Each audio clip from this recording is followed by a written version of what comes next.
Okie doke, and we are live. Hey, everybody, Thursday Night Book Club. We've got Eddard 7, and I am so excited. We have a special guest with us tonight, James from Dust on the Throne. Also, LMR is going to be giving away links to download her book for free, which is an awesome book. I'm already halfway through it. It's really good. Also, we have a giveaway. So pay attention because we're giving away this shirt tonight in honor of James's visit and LMR's book release. So we might say something we want you to remember. LMR, what's the title of your book? The title of my book is Titans from the Stars. Okay, people, remember that. Titans from the Stars. If you would like to read this, HBO, if you would like to win this HBO official I Drink and I Know Things size large t-shirt. Okie doke. So, James, if you'd like to introduce yourself and just tell everybody where they can find you on YouTube and Sure your thing. handles and everything. Sorry. That's all right. No, thanks so much for having me on here. My name is James. I have a little channel called Dust on the Throne, where I talk about, Game of Thrones, among other things. And as I told you guys, I'm awfully chatty, so sometimes my streams turn into just any broad range of topics. So if you just kind of like hanging out, stop by Dust on the Throne.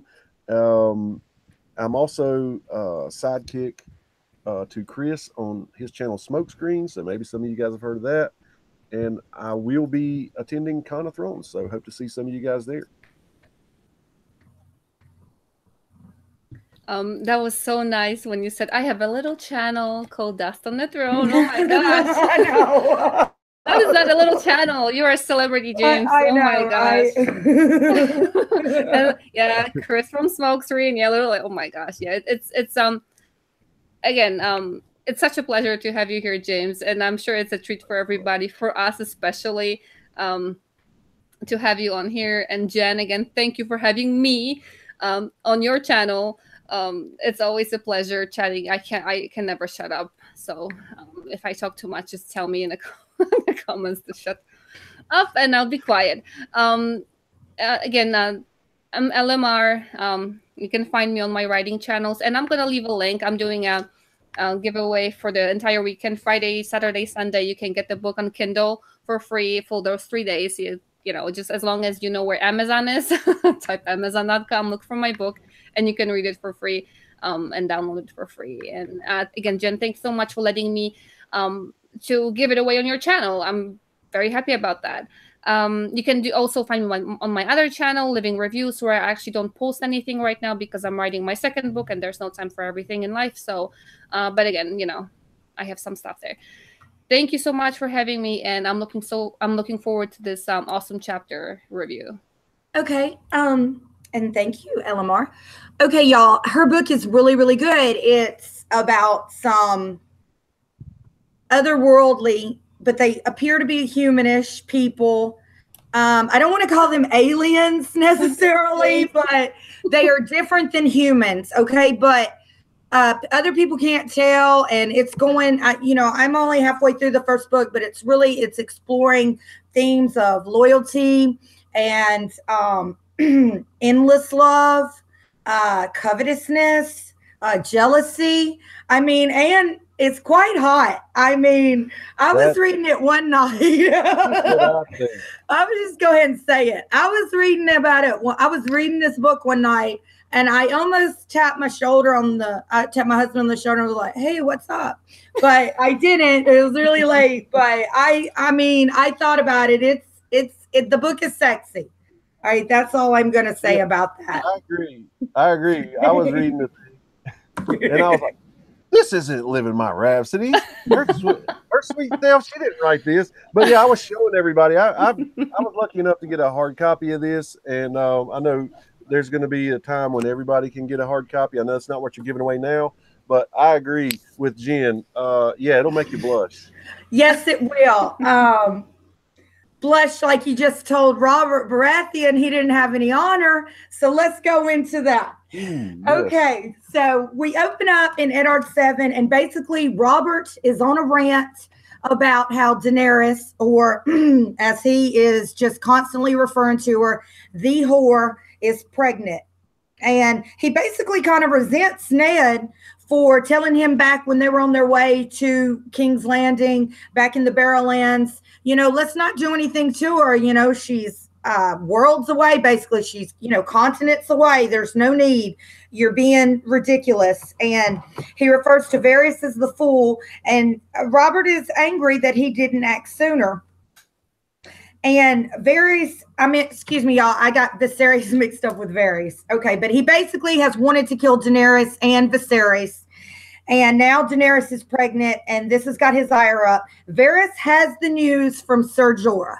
And that's what it says in the text. So Ned counsels to do nothing, saying he doesn't think killing children in their mother's womb is necessary. And he even cites the example that even Aegon the Conqueror was weaned before he conquered Westeros. You guys, weaned just means like off the teat, like feeding yourself at the very least. Like not like Rob and Aaron, but, like Rickon. At the very least, you're walking around like Rickon. All righty. And then Varys starts giving that good of the realm theme that he always goes to, basically saying that is it not better to kill Daenerys and her brother and her unborn child than to possibly risk ever going to war with them?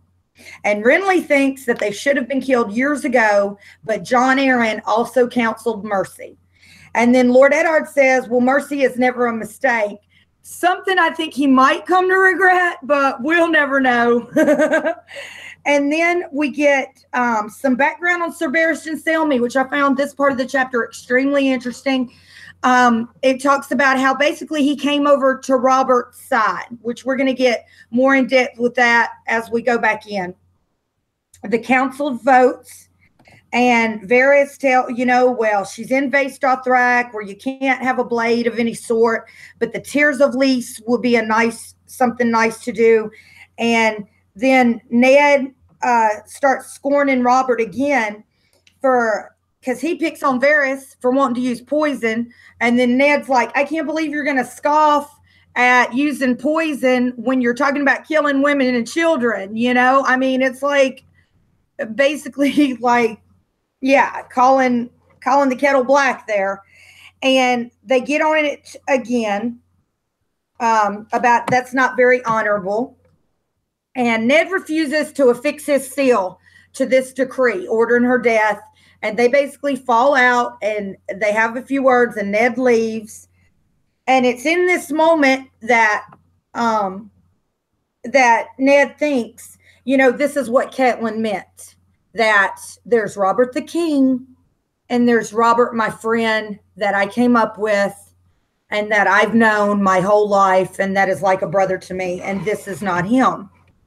Pycelle mentions the Faceless Men, and Lord Baelish says they are very costly, that you could order basically a wholesale sword company for half of what a Faceless Man would cost. And we're going to get back into that, but that sounds like somebody who has inquired. He knows very specifically to me a lot, which also somebody having Braavosi roots probably would know, because it seems like everybody in Braavos, they know not to F with them or whatever, but it seems like he knows quite a bit about the Faceless Men, more than the average person. So Eddard gets back to his tower in the Hand of the King, and he says to Vayon Poole, who is his steward, Jane Poole's father, y'all, the one who's later going to be passed off as Arya Stark and really go through hell on this earth, basically, at the hands of Ramsay Bolton. He tells him to find a ship, and Vayon Poole's like, it'll take a fortnight. I know, a very popular game right now, but what it really means is a continuous 2-week period. And Ned says, no, we're going to want to go. There was mention of my head on a spike. Shit's getting real here, basically. We're going to get the F. And I just need a really good captain, a decently, a sound ship. And I'm going to go with the girls. And then you guys follow me. But don't act like anything's amiss until we're 100% gone. And he even thinks to himself, I'm not one who really likes to travel by the sea, but I could also stop by Dragonstone and see Stannis Baratheon and find out what's what. Because Ned, and it says this in the text, he believes that Stannis holds the answer to not only what probably happened to Jon Arryn, but also what the big secret is that he's got on everybody and what got him killed. So he wants to stop by there and see Stannis Baratheon. He says he is sure Stannis knows the secret Jon Arryn died for.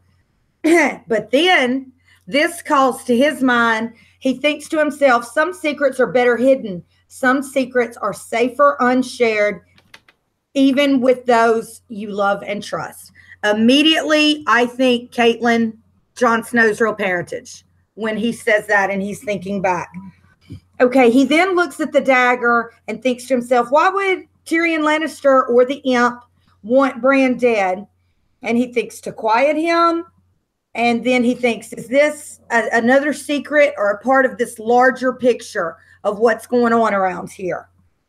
And then he thinks to himself, the sooner he leaves King's Landing, the better. He calls Van Poole back in there again. So I know a lot of times we're on Ned saying, is Ned really thinking? Well, he certainly knew that he was in imminent danger. He certainly knew that because he calls his steward back in there again and tells him, just a swift and sound ship. I don't care about the appointments, meaning the size of the room, the furnishings, how many servants, just sound and swift with a good captain. Then after he left them, Lord Baelish calls. He almost feels like, you know what, I shouldn't even let him in. And really, he shouldn't have. This is definitely like I got into a skirmish at work the other day when I went and worked a shift for somebody else. And I was thinking I wouldn't even be going through this if I hadn't got called in. This is what happened to Ned here. He should have just left well enough alone, in my opinion. But he said, no, I've got to play the part while I am still here. So he lets him in, and Baelish calls and he's like, after you left, I talked them out of the Faceless Men. Instead, Varys is going to put it about that anyone who murders Daenerys will get a lordship. And, Ned thinks that's disgusting. He's incredulous, basically, at this. And then he's like, you joke about murder. You talk of ugly women and steal kisses. How big a fool do you take me for? And truthfully, in this moment, Lord Baelish looks at him right in his face, laughs, and says, well, quite a big one, which is something I have done to a cousin I don't care for much. And it was very fulfilling, I got to tell y'all. But anyway, and he asked me, do you always find murder so amusing, Lord Baelish? And he's like, it's you who is funny. And you rule like a man dancing on rotten ice. I dare say you will make a noble splash. I believe I heard the first crack this morning. So basically, Baelish is acknowledging that one way or another, Lord Eddard's time has come to an end. And Lord Baelish, in my opinion, in my mind, he is there to help speed that time along. He is. And the first and last, and Lord Eddard says back to him, well, it's the first and last time I have had my fill. And then Littlefinger kind of reels him back in by offering to show him the brothel that he says Jory, we know this is Jory Cassell, has been looking around for because he thinks there's some answers to be had there that very night. And as we know, that's where the chapter ends. But as we know, Ned ends up staying. Him and the king patch things up, and he is sucked all back in. But I truthfully think, if Ned had a prayer's chance in hell of escaping King's Landing with his life, that was it then and there. And he missed it. He missed it, I believe, out of a sense of duty and out of knowing that his friend, his closest friend, was in danger and his mentor had been killed, and worrying about his own family. Remember now, Caitlyn's off with Tyrion Lannister somewhere. So and he even thinks to himself in this chapter, though I didn't specifically go over that when that comes to light, stuff is going to get really, really crazy. Okay. Well, did you guys want to talk about anything in particular? The first thing that stuck out to me was when Robert is saying, he's on his rant about Daenerys, and Ned Stark says, you're scared of a shadow of a shadow. And whenever we get mention of shadows, because, yeah. James?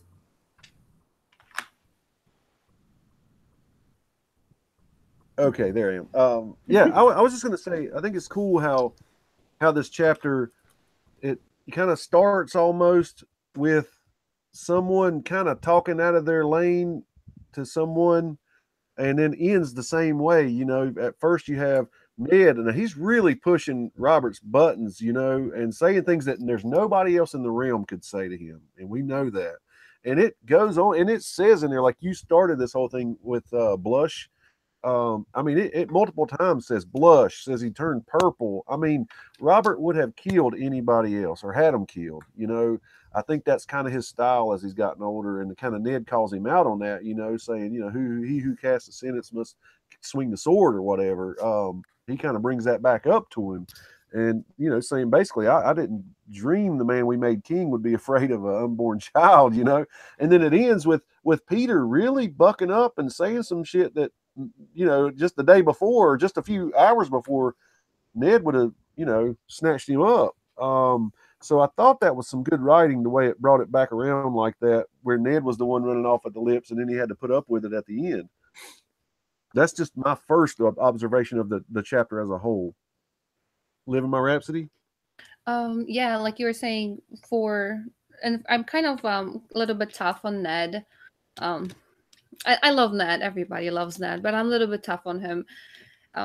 So many things. He's too good. Basically, his heart is way too good. Like, I guess he's measuring people by his standard. He is good inside and righteous and would not do this, would not do that. But, he is from the north, and that's not how people roll, apparently, over there in Westerosi South.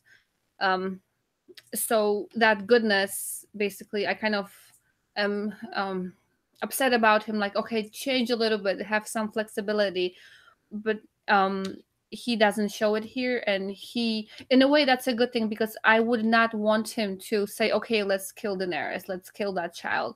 That would be so out of character. So I'm happy that he was sticking to his guns, and he did he said what he said. And he actually did have what was his name? Barristan Selmy, right? He was the one who actually agreed with him in the book, that sided with him against the king.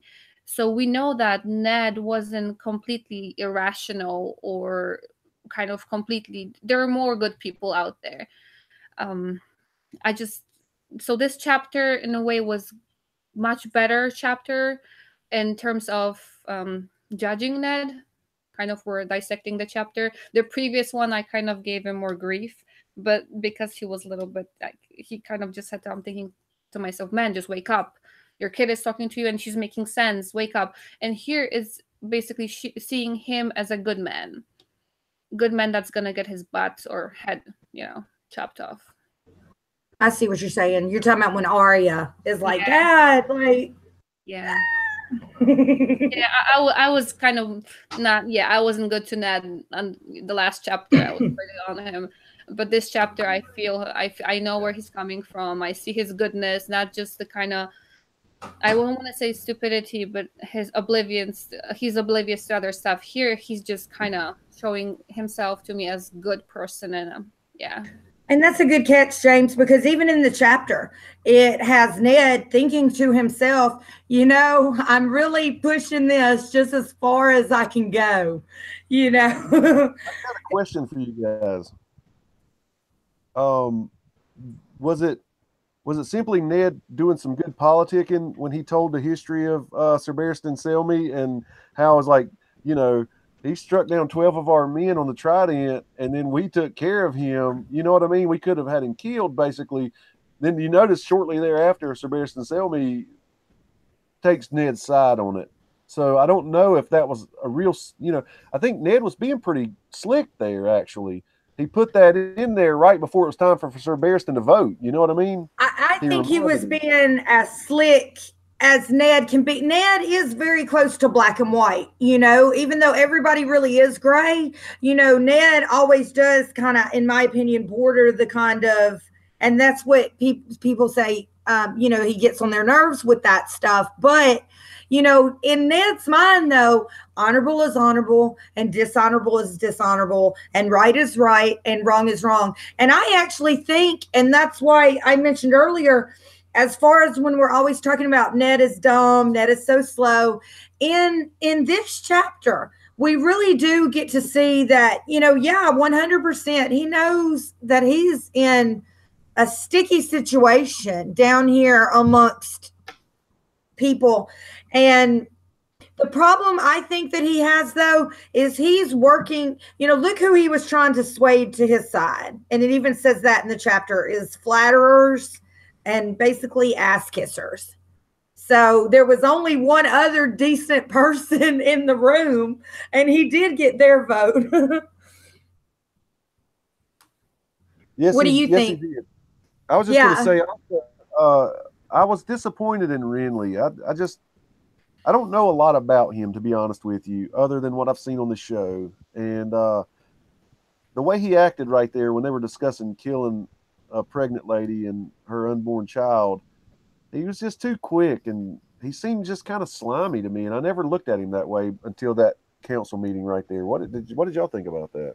I know what you mean. I think that the Renly that is very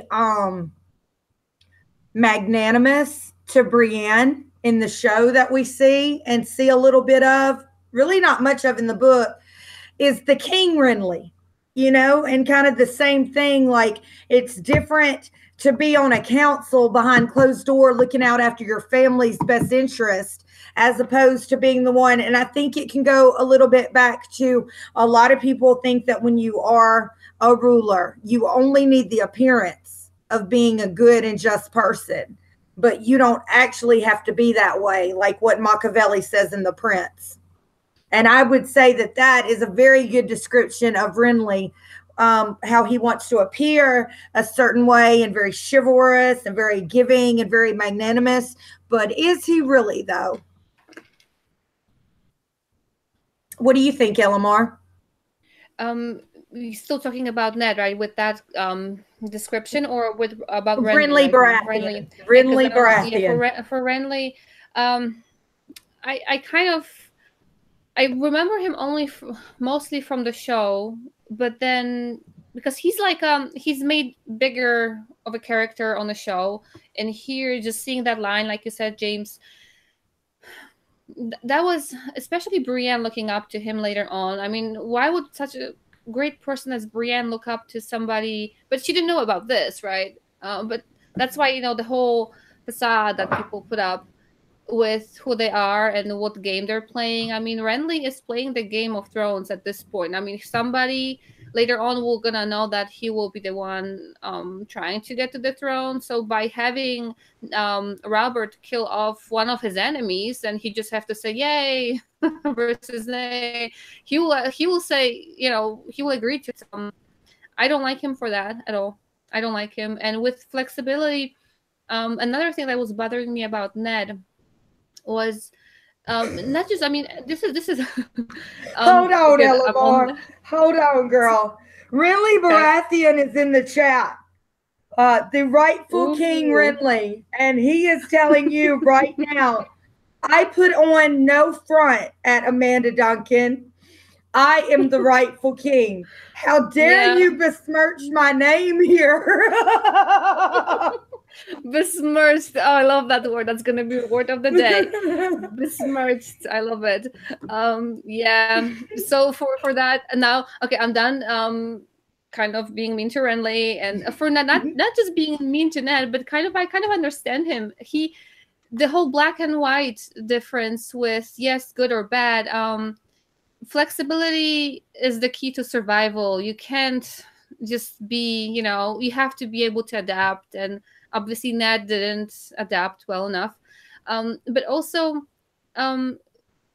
that whole, like the whole the black and white, the doors that we see later on in the show, black and white, this or that, nothing in between, death or life. And in case of Ned, again, that kind of brought him, since this is Ned chapter, that inability to be flexible basically brought him to his demise. Yeah. Okay, you guys, real quick, in the chat, Renly Baratheon's giving out peaches. I want to call attention to one of our moderators, Cameo. Cameo is in a group called the Gangbangers of Thrones, and it's just a really fun group. We just share links to videos. We tell each other happy birthday and just share in general other things. Cammy, if you would please put the link to Bangers in. She's also been sharing James's link at Dust on the Thrones and Elamar's link and I guess my link. And thank you. But okay, so Renly Baratheon, welcome, rightful King Renly. We're so honored. All hail Renly. Yeah. You have magnificent taste in fruit. You guys brought up some good points. You're right. He's playing the game, and why not get her blood on somebody else's hands?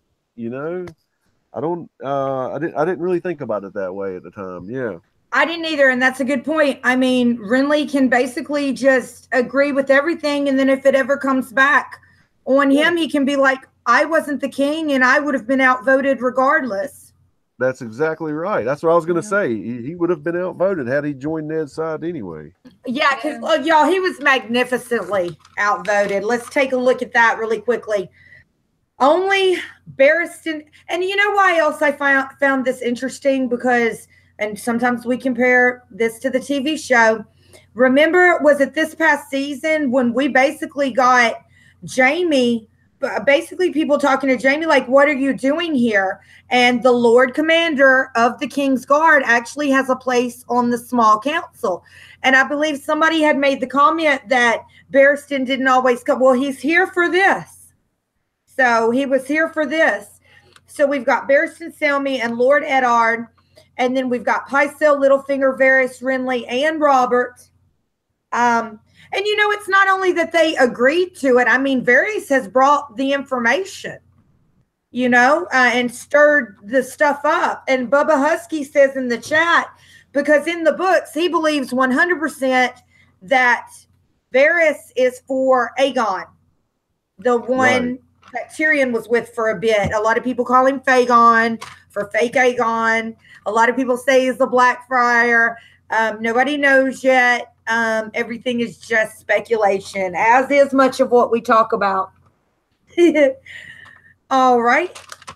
It really also brought up, Jorah seeking a pardon, saying basically he would be glad to do that, but, as we see, later, Jorah saves her, I think that Jorah really does, exactly what happens when he at first goes into it. He goes into it, thinking it's somebody he doesn't even know. He's never known, thinking it'll just be some sport, and if it had just been Viserys and not Daenerys, I think it would have been extremely easy for him to turn on the Targaryen faction and just be like, a man got to do what a man got to do type situation. But the truth is that he started to admire Daenerys and then respect her. And then, as we know, love her. I wish I could do the Jorah Mormont voice. Khaleesi. You're right. That sounded, yeah. That was good. That was good. Mr. Friendzone. Yeah. So in the book, is he also just meeting Viserys at the same time as he's meeting Daenerys? or has he been like has he known Viserys before? I don't think that he did. I think that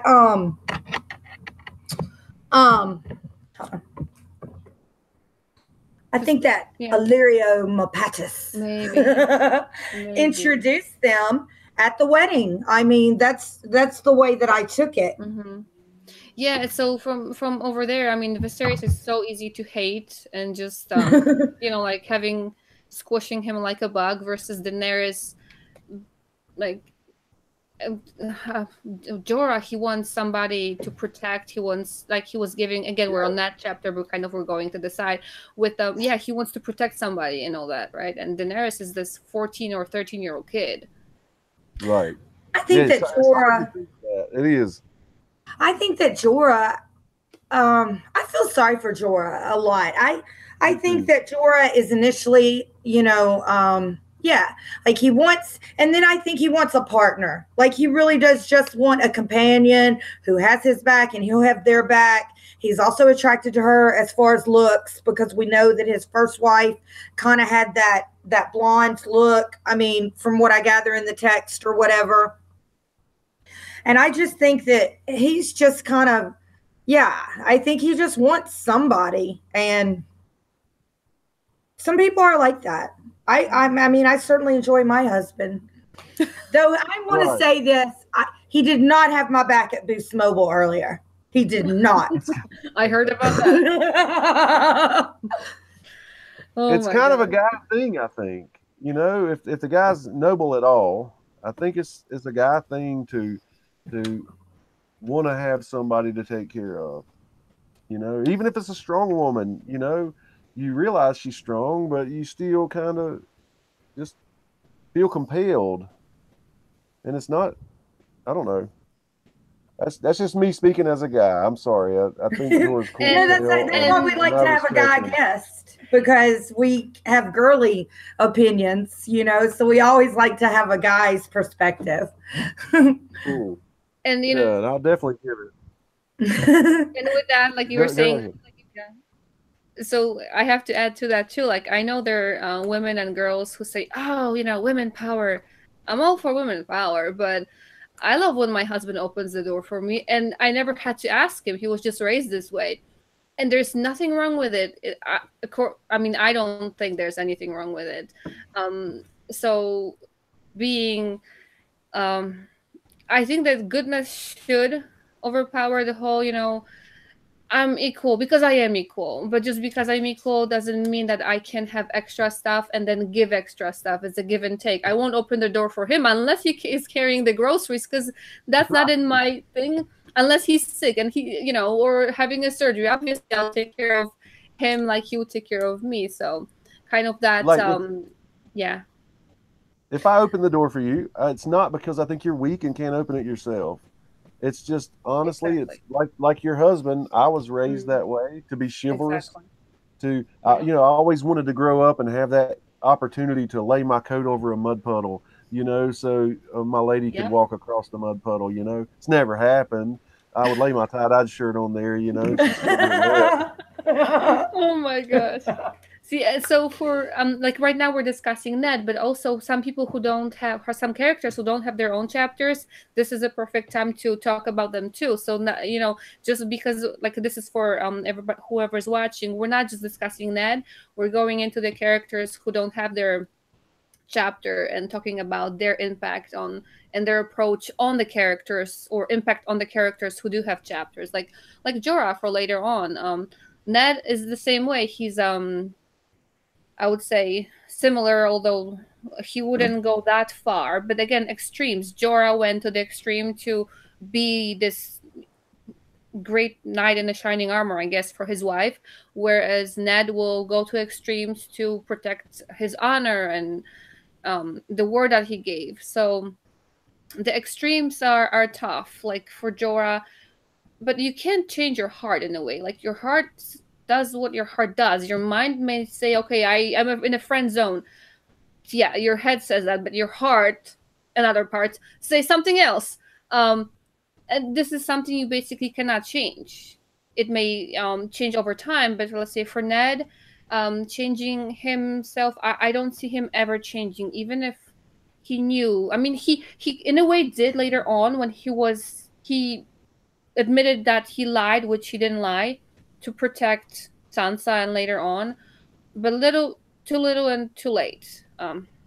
And bunch of other not having luck at that point. Right. The friend zone is a lonely, sad place to be. You know, it really is, especially if you really, really have feelings and not just some simple crush. But I would like to bring up something else about this chapter was the part where Robert yells out that poison is a coward's weapon. And if you remember, like earlier, I think in another Eddard chapter, he was talking to Grand Maester Pycelle about what happened to John Arryn, and he brought up the fact that maybe it was poison. And John Arryn says, not John Arryn, Grand Maester Pycelle says that you know, that's the choice of a woman, craven or a eunuch, and so he like throws that softball right there at Varys when he says that.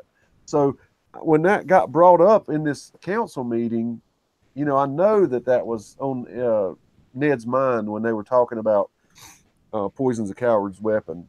I didn't know if you guys thought about that. Yeah, exactly. It was definitely, yeah, I did. With that, remember how he said, I think it was an Arya chapter, and I kind of missed that part, James. I mean, I listened to it, but then I think I missed the part that you were just saying. I didn't miss it in the book, but completely right with the eunuch part, that it was, I don't remember that, but that would make sense because Arya chapter, the one that we did last week, it was said, Ilario said to Varys, if one hand could die, so can the other, or something like that, saying it to Varys. So to me, I know it was a red herring, but I mean, I think it was a red herring according to the show, what we know now. But to me, it was like, okay, so Varys killed one, and then now he can kill the other. And now you're saying, James, that it was mentioned that this is also for eunuchs, that the weapon for eunuchs. So, yeah, we're being led, at least at that point in the books. You are, because it's actually Varys the one that brings the idea to the table in this council meeting.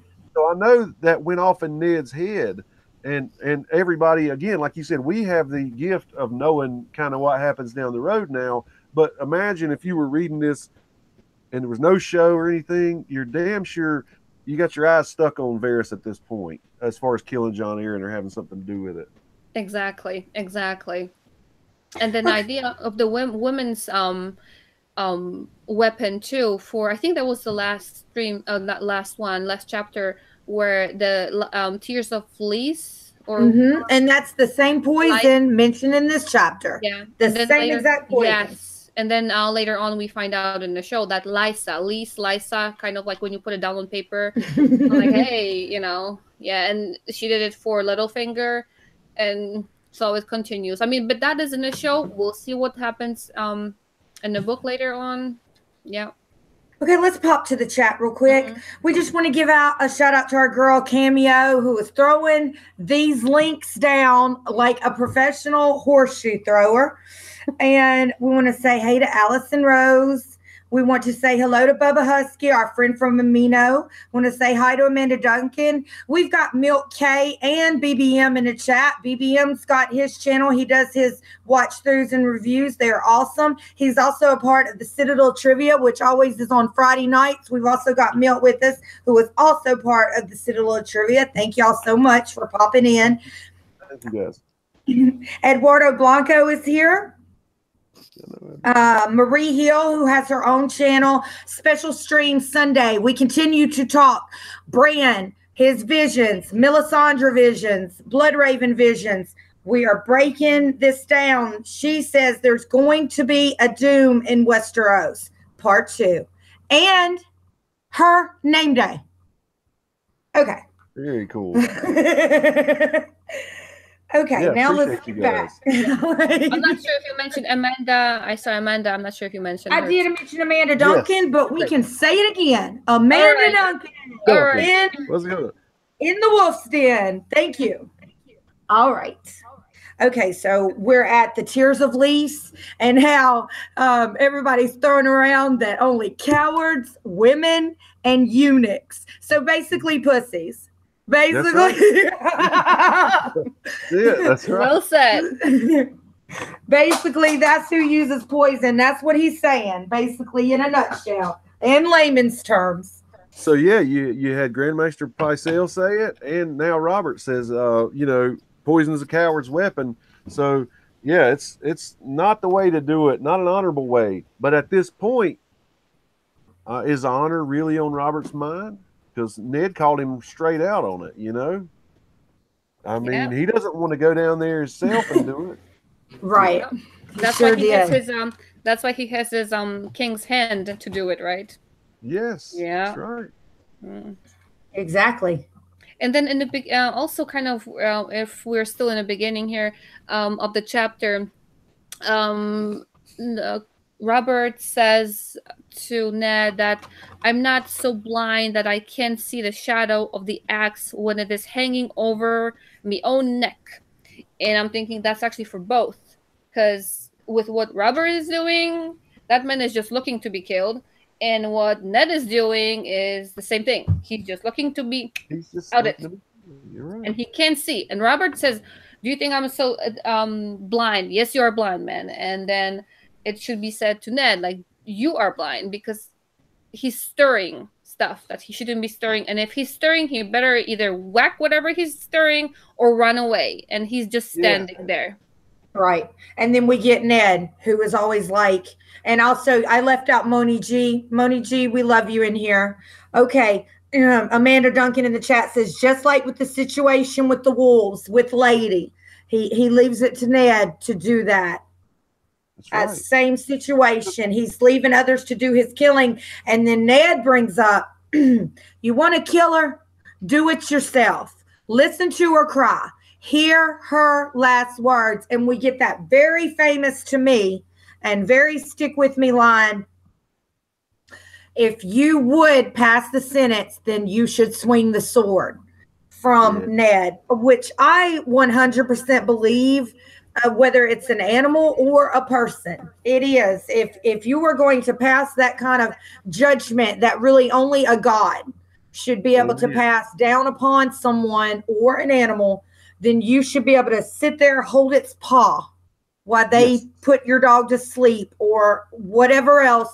You stay in there and do this, because I'm telling you, it does affect you. Oh, good. I would never do that again. I'm just telling you the experience. So I can only imagine, you hear about PTSD and whatever. So yeah, that's your duty to do that. And I understand where Ned is coming from with that. I do too. And I also understand where, like, Grandmaster Pycelle, as much as I don't like the guy, he's trying to tell them, look, think about it, guys. We're going to get rid of her so that later tens of thousands of people don't die. And he's thinking it's going to be tens of thousands. As we know now, it's actually way bigger than that. But yeah, I mean, and that's the way a wise old man should think. Let's come up with the logical solution here. Let's keep as many of our men safe as we can, guys. Look, it's just a little girl, a little pregnant little girl. It'll save so much headache later down the road to keep these cock-strong younger bucks from, doing something. You know what I'm saying? Yes, I think that's it's a great point. And I think we can take this moment here in the book, and we can give a call back to when Davos said that saving Gendry. He said, and Stannis says, what's the death of one bastard boy compared to thousands? And Davos says everything and nothing.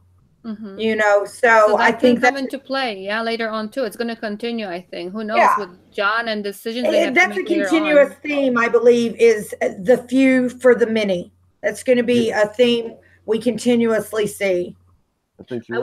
I wanted to get your opinion, James, on the two, because since this is Eddard chapter, so we want some an opinion from a guy Awesome. on that too. For Robert and for Ned, meaning Robert and the huge change that's happened to him being a warrior, conqueror, having to kill in a field when it's kind of different killing. First of all, well, yeah, it is different because you're doing it yourself, and it's for something bigger battle. Everybody dies around you.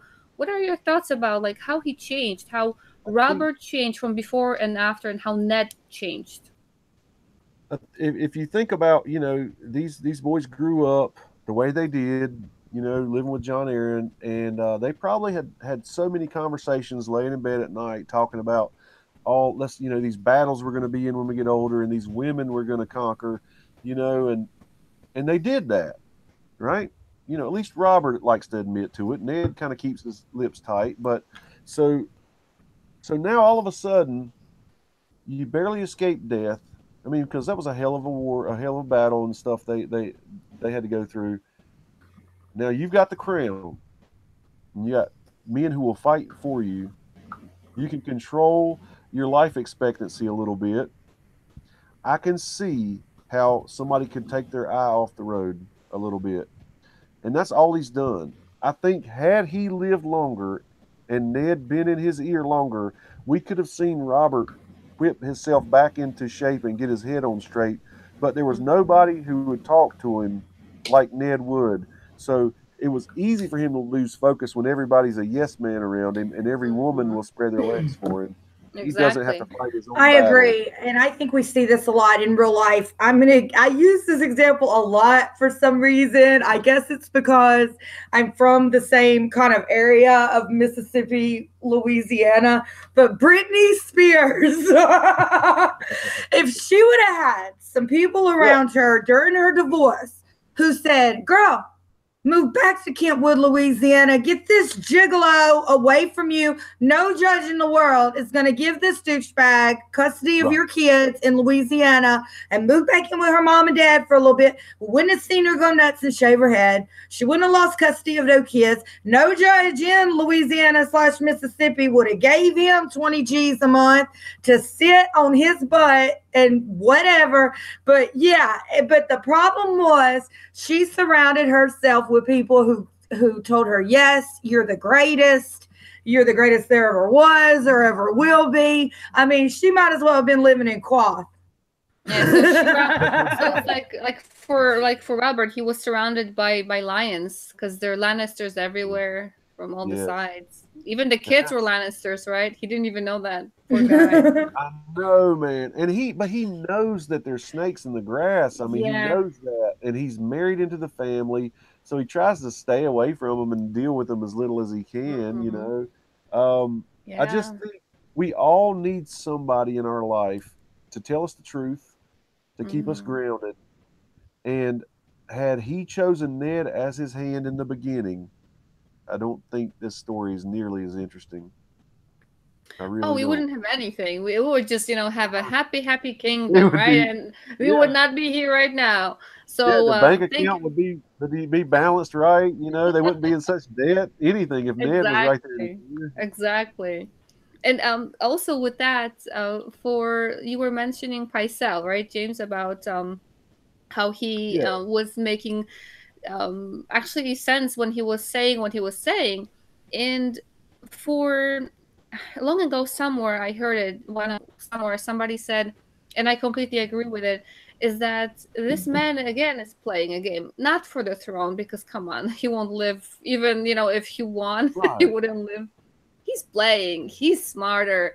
He after being with that woman, he basically was completely fine. He wasn't slouching. He was just good for him at that age. Oh my lord. Good for him. But not a very good tipper. No. But she should know better. Get money first or get something. She should know already. It wasn't raining. It wasn't raining up in Pycelle. So what are your thoughts about that, James? He's in a unique situation because it doesn't matter who sits on the throne for him. He's got a place there. I think he said he was with Ares for 40 years or something before all that shit went down. And so, I mean, think about the luxury of that position right there. Oh yeah. It doesn't matter to you, so you'll throw in your 2 cents. But in the end, if you're right or wrong, you're still going to be there, unless somebody, Mm-hmm. just I don't know. Unless you just happen to get killed, you're going to be the same position. Nothing changes for you. You just Yeah. say yes, sir, yes, ma'am to somebody else. Yeah. Yeah. Like he was just like with Varys, right? They lived through the Mad King, they lived through Robert and That's the right. kids, and then what is with him? I mean, he's still alive, or am I he's alive, right? Um in books and everywhere. So he may actually continue, and we'll see how he dies, because hopefully he will die because everybody dies over there. You're Again, hope talking about Pycelle. Pycelle. No, he's dead now. He's dead now over there. Yes. Oh yeah, he's dead. Remember, the little birds killed Ah, him in Little the book, bird. but like in the book, like and in the the show. The little birds got him. show. Now in the Oh yes, yes, yes. They At the end, stabbed yeah, him. Yep. that's right. Yep. yeah. Okay, yeah. Sure did. So And yeah, it he did sucks to have a see an good old death. man get killed.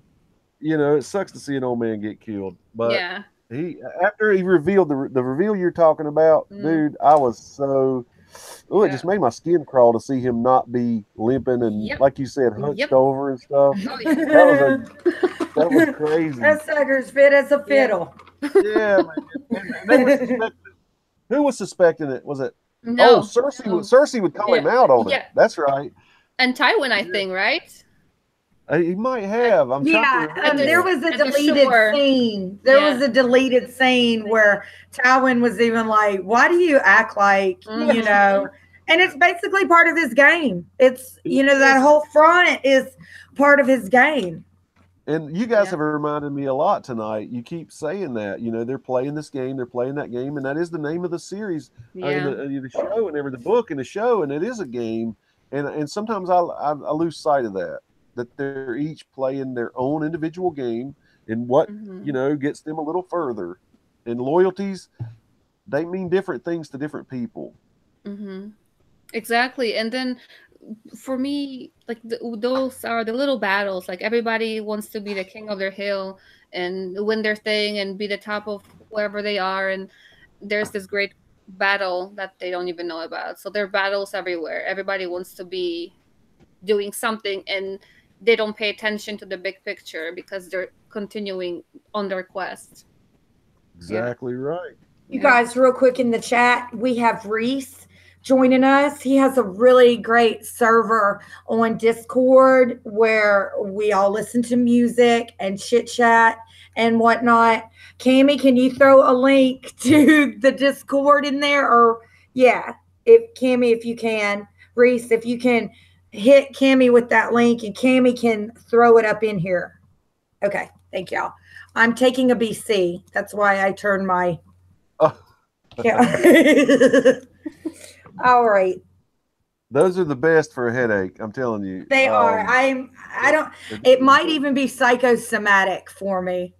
That I right. just think that's what works. So that's kind of my ritual. If I had a headache, I take 2 BCs with Coca-Cola. All right.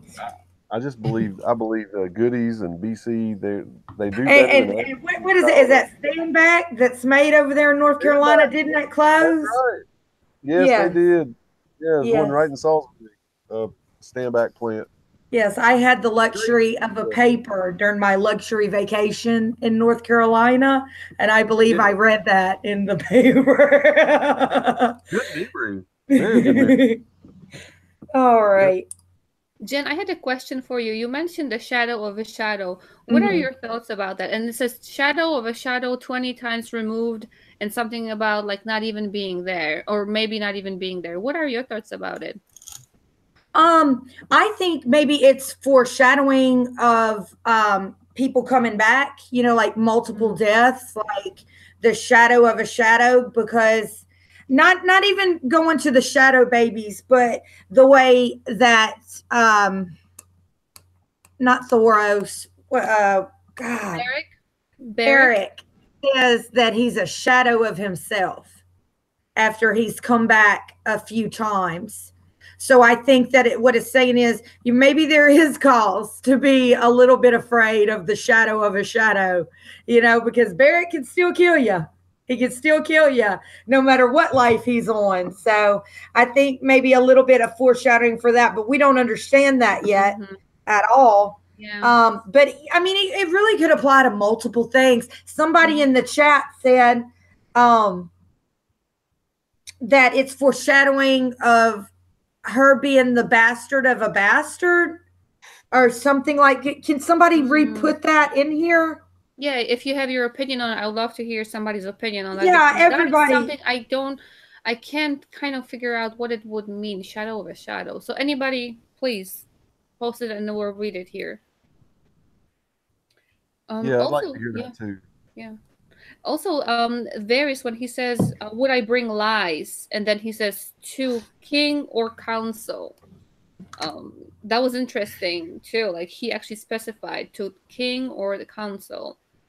That was when they were talking about Daenerys being pregnant and all that stuff. So they were questioning like if whatever he's saying, if it's even true or if he's just making it all up. So that kind of brings back the fact that Varys, he's loyal to the crown, but like, okay, is he really which crown? Like, okay, crown in general or crown under somebody's name? Marie Hill says, so many mentions of shadows. And I know I saw her earlier put in here about Patchface. When Patchface is going around just kind of talking out of his head, he's always like, the shadows come to dance and dance, dance. The shadows come to play, play. The shadows come to stay, stay. Yeah, he's got his whole little weird stuff. And then we've got shadow babies. And then we've got people who are just shadows of themselves. BBM says pain medicine. He doesn't take pain medicine for a headache. He goes out and buys a Funkos. Oh. A Funko. Okay. I hear ya, BBM. Go ahead, James. No, I was just gonna say I'm thinking about that shadow of a shadow thing, and the only thing I can think of in this context here, and I know that George R.R. Martin doesn't necessarily want you to take everything in context, but the way Robert says I'm smart enough to know when I see the shadow of an axe hanging over my neck or whatever, and Ned says there is no axe. There's just only the shadow of a shadow. So I think Ned's just trying to show him how paranoid he is by just extending it another level, kind of like. Yeah, I mean, definitely. You say you don't even see the axe. You say you see the shadow of the axe. I'm telling you that there is no freaking shadow. You're just super paranoid. You're just seeing the shadow of another shadow. I don't know. And I'm just saying that might be the case. But again, like you said, with all the mentions of shadows, what is Germ trying to tell us with all this? So I'm highlighting that in my book, and I'm gonna try to look more into it too. It is. It is. Sometimes I think it does mean something and it is foreshadowing. And sometimes it really is just what it says it is. And it's for us to decipher and try to wade through these texts as best as we can. Yeah, and Ned should be a little bit more paranoid. Exactly. A little tiny bit. Like, okay, just at least acknowledge the shadow. Had he only been in King's Landing a little longer, he wasn't up to speed. It's like a country boy going to the big city. Right. He's so naive, and he's looking up at the buildings while people are picking his pockets, Yeah. He just hadn't been there long enough. Yeah. And that's also, I'm thinking, people are not, Ned is not understanding that basically how long has Robert been in King's Landing without him now? 20 years. His mentor and father figure has been killed. And I'm sure he knows it wasn't no natural death. You know what I mean? If anybody was close to Jon Arryn, it was him. He would have known what kind of health he was actually in, just like Tywin knew that Maester Pycelle, who we know has always been a Lannister creature, what his real health was. So we know, Robert would know. And, maybe he's not being paranoid here, but,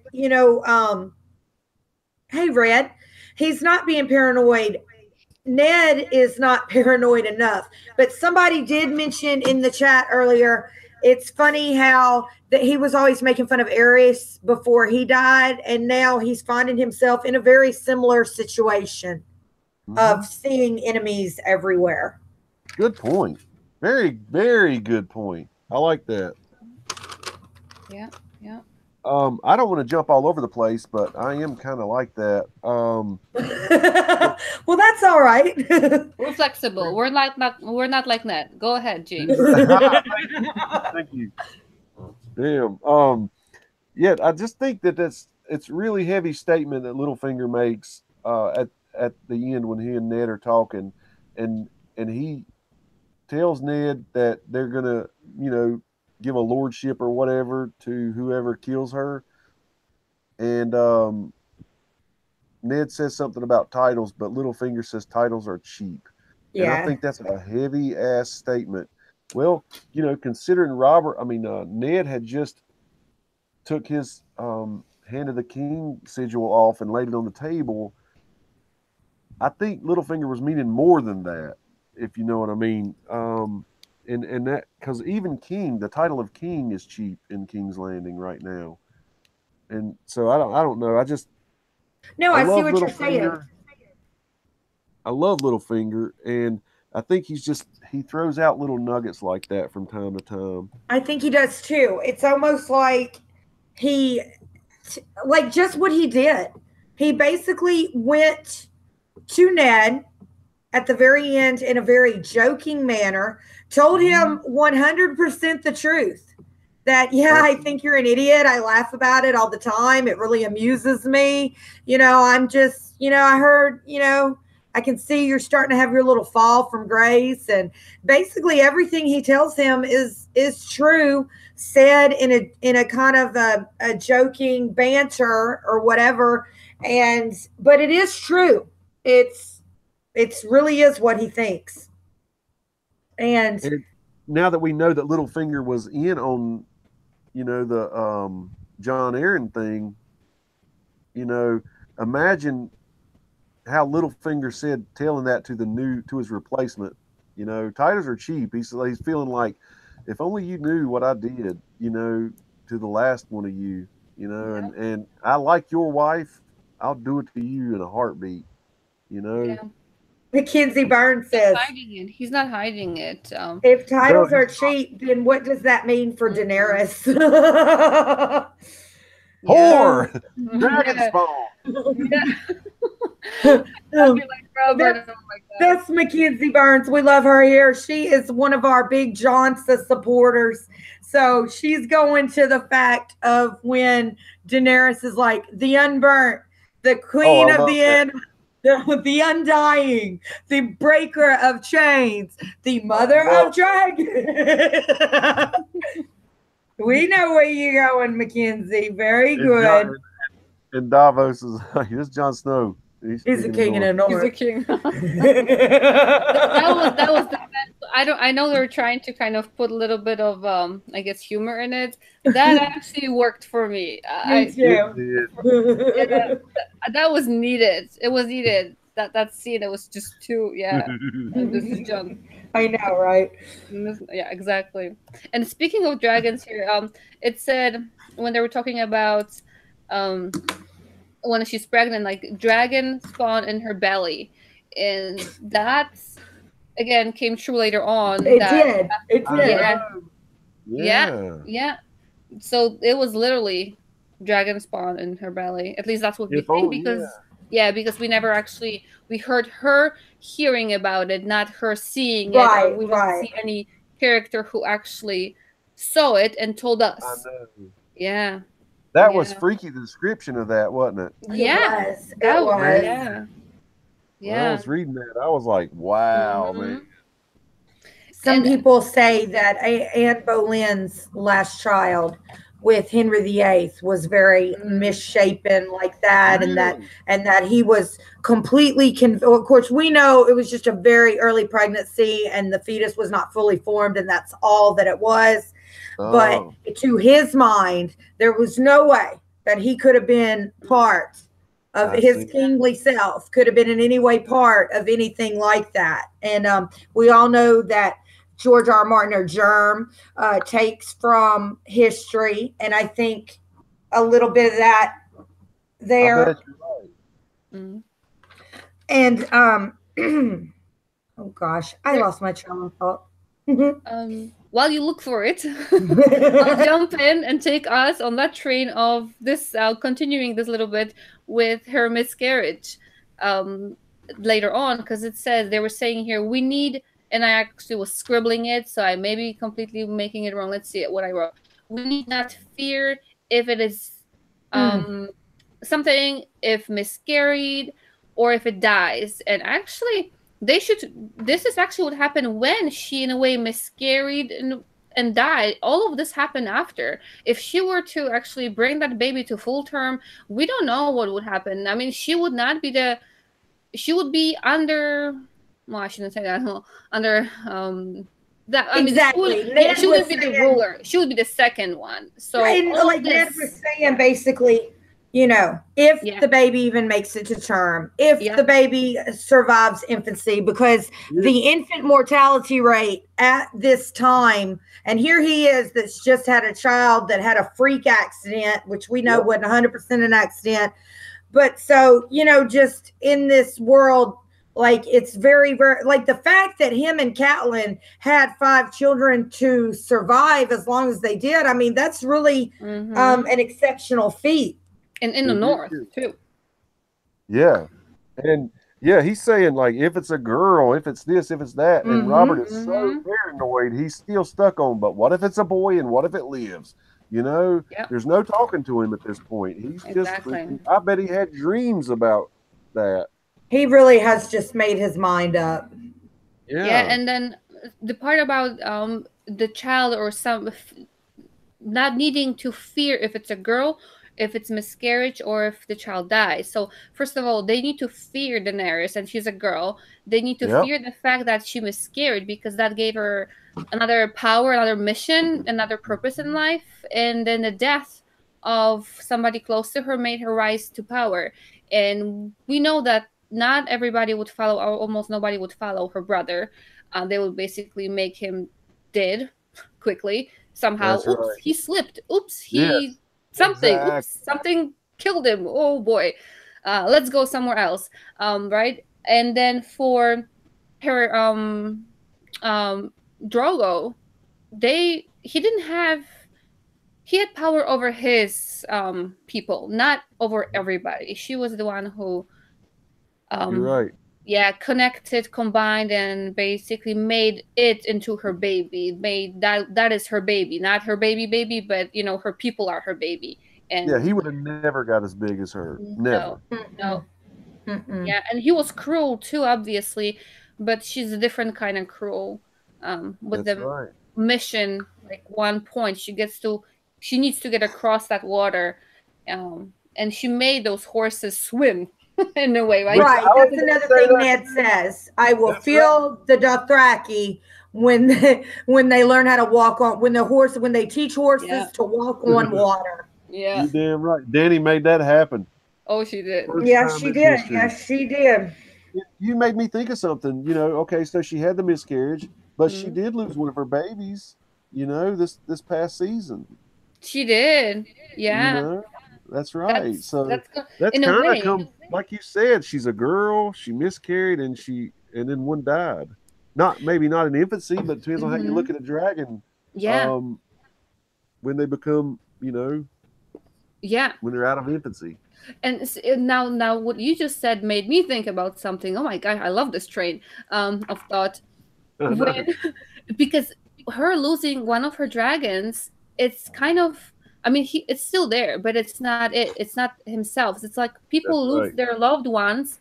The loved ones are still there, but they're not themselves. So how much pain? Like, if somebody dies, I'm not saying it's better or whatever pain is. There are different levels of pain. But if you lose, let's say, I'm going to not even talk about people. I'm going to talk about a dog. Okay. Because it happened to me. Yes. Twice. I lost a dog when I was little. I mean, he ran away. And to this day, I sometimes get, and I was like, oh, long time ago. And I dream about that dog sometimes, that I still find him. I don't have closure. I never knew if he died, what happened to him. It was basically away from me versus definitive death. They're gone. You can move on with mourning. But then she sees her baby, Oh like, yeah. like for people who have addictions or who are basically addiction, any kind of addiction, anything. And then to be Yeah, around it and have it in your exactly. face. Yeah, Exactly. good point. Good point. Awful. That is awful. That is, I don't know if it's worse, or I don't even want to go I into know that, what but you're that's saying. terrible. That's Quantify it, terrible. but Yeah. it is for something you love so much to be right Yep. there in your face and not be Mhm. themselves, but you know Yeah. it's them. That's weird. Yeah, that's going to be very hard. So yeah, that was hard. And they're talking about so if they actually succeeded in killing her, none of it would happen. So thank you for not killing her, George. That's right. That's right. Okay, Eduardo Blanco's got a really good comment here from the chat. I also want to say hi to AU Pack Mule. He is coming to the chat. He is a friend. You guys, I always say this. He taught me how to live stream. So blame him. There's a great video on it. He has a great video. I love that. But no, I actually had the benefit of him teaching me very personally. It was very sweet. Thank you, AU. All right. So we've got a comment here from Eduardo Blanco. Inside the tent, shapes were dancing. She glimpsed the shadow of a great wolf and another like a man wreathed in flames.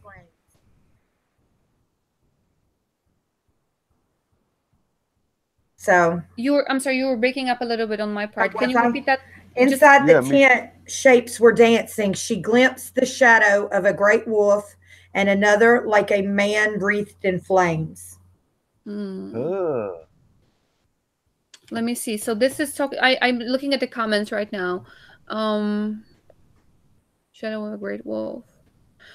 That is interesting. Shadow of a great wolf. My head wasn't even here. Yeah. Flames. So I wonder, because what John said, that there was nothing right after he came back. There's nothing. So I wonder if there are ghosts over there. Because what's his name? The guy who and I'm gonna be doing this a lot. The guy who, what's his face? The mountain, the one who helped the mountain live. Qyburn, right? Qyburn, yeah. He said something about like if somebody is in a room and then they leave the room, there's this idea of like, do you have a sense of them being in this room? There was a sentence like that, like residual soul, residual energy, which I just have to mention this now. I went to sleep very early last night, but this morning, upon checking my notifications, I noticed that you did a stream last night on the paranormal, and I believe you guys covered residual energy.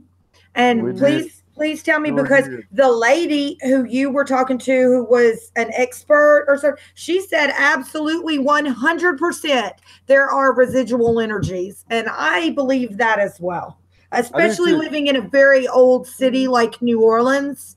I believe in residual energy, which I think is basically when something very traumatic goes down and it kind of leaves an imprint on that. And then certain people who are kind of sensitive can maybe get a feel for that. There's so many different, think about,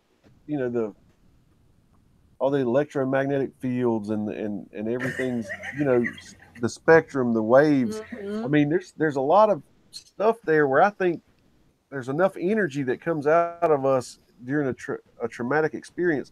It almost gets modulated onto these frequencies or something. I don't know, kind of like, radio frequencies. You take information, you modulate it onto a certain frequency, and then that information is there and can be transferred in the spectrum. And I buy into it. There's a lot of energy in us that that doctors don't really know how to talk about. Doctors don't know everything. Just because we can't see it doesn't mean it's not there. Like I can see air unless it's dusty and I sneeze, that I can see it. But yeah, I think people are blinded again by the fact that they don't see it. There's no proof for it right now. Well, you don't have a proof to disprove it, so hey. That's right, man. Yeah. And you can't tell me I didn't see what I saw. You can't tell me I didn't feel what I felt. that's right. You cannot disprove it basically, because it's. Eduardo Blanco says, as a physicist, I can tell you there is a lot of residual energy. Very cool, Eduardo. Very cool. Yes. I could. And by the way, to anybody in chat who hasn't seen James's video or a stream about it, you gotta see it. Oh my gosh, I was having a blast and like commenting away. It was really fun, and you know, that started with one ghost story, and then a lot of people started saying, hey, let's do this, let's do that. So it could wind up being some series. I may do it once every month or once very cool. I watch a few podcasts about stuff like that. I tell y'all what I'm also obsessed with is a few true crime podcasts. Oh, wow. I am obsessed with this podcast called Missing Maura Murray. And and that's just something to throw out there. I watch a lot of stuff, some educational documentaries, some not so much, but Missing Maura Murray is a missing persons case. She would have been around my age when she disappeared. And so that is interesting to me. I mean, she disappeared in like the space of like 7 or 8 minutes, but that's a pretty cool little podcast. I wrote it down. I'm going to check that out. I watch Forensic Files every day of my life. Yeah, you know, that show kind of scares me. Like, I like to watch it in the day because I'm not really so much scared of ghosts and whatnot. Because you can tell them. You can be like, hey, look, you're freaking me out. Please leave me alone. And they listen. Call Jesus upon you. Or here's my holy water. Okay.